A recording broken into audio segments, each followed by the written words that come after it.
Have you ever stopped to wonder how people knew the time before clocks existed? Not just whether it was day or night, but how they knew when to wake, hunt, plant crops, meet one another, or prepare for danger. Thousands of years before ticking hands and glowing phone screens, humans had no watches, no calendars hanging on walls, and no alarms to wake them. Yet somehow, entire civilizations managed to build cities, explore oceans, and even construct monuments that still stand today. The strange truth is that time existed long before clocks did. Humans simply learned to read it in ways most of us have completely forgotten. Long before the first civilization emerged, our ancestors lived according to a clock that every living creature still obeys today: the sun. As dawn painted the horizon, it signaled the beginning of activity. As darkness spread across the land, it was time to rest. This wasn't merely a habit. Deep inside our brains lies a biological clock known as the circadian rhythm, an internal system shaped over millions of years of evolution. Without knowing anything about science, ancient humans naturally synchronized their lives with the changing light.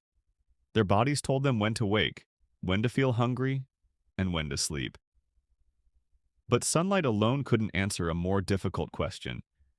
How could you tell whether an hour had passed? How could a village agree on the right moment to gather?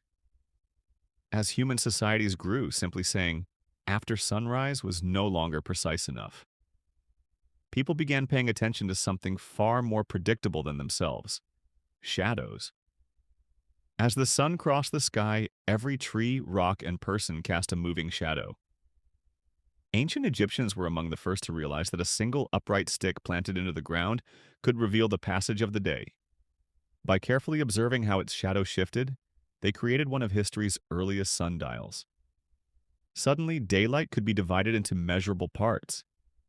Yet sundials had one obvious weakness: they became useless the moment clouds appeared or night arrived. So humans searched for another clock. They looked upward. Night after night, the moon changed shape with remarkable consistency.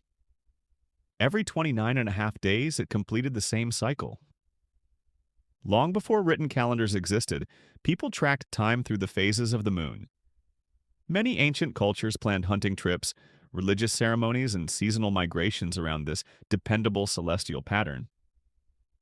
Even today, our word month traces its origins to the moon. The stars revealed even more. Unlike wandering planets, most stars appeared fixed, returning to nearly the same positions every year. Ancient navigators memorized these patterns, using them to travel enormous distances across deserts and oceans. Farmers learned that when certain constellations appeared before sunrise, it was time to plant seeds. Others warned that winter was approaching. The night sky became a calendar stretching across the heavens. Still, the sky couldn't solve every problem. What if you needed to measure shorter periods? What if you wanted to know how much time had passed indoors? Human ingenuity found another answer: water.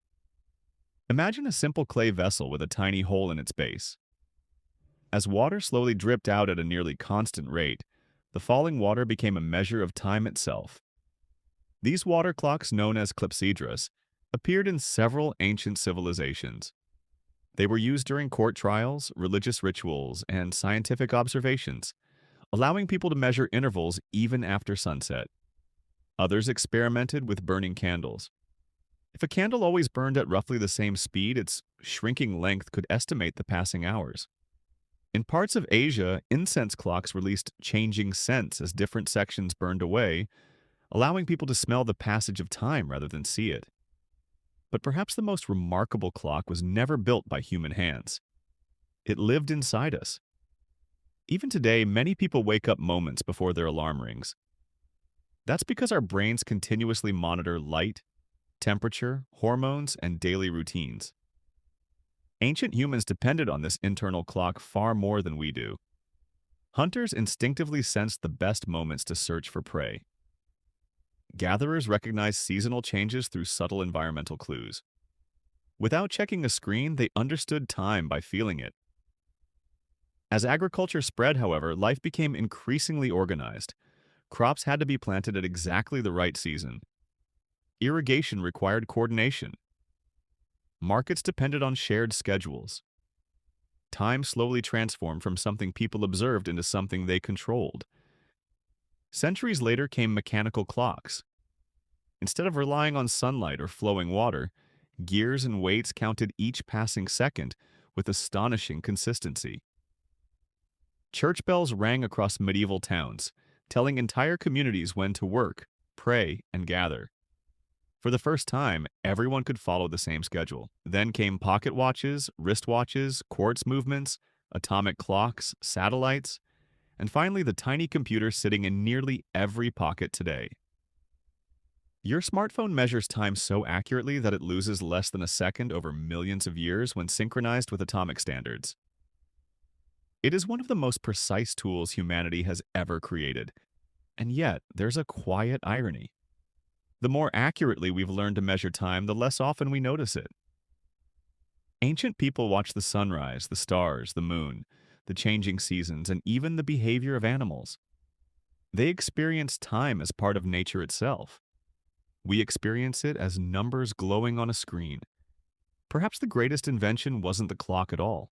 It was humanity's extraordinary ability to find order in the world around us, transforming shadows, rivers, flames, and distant stars into the invisible rhythm that still shapes every moment of our lives.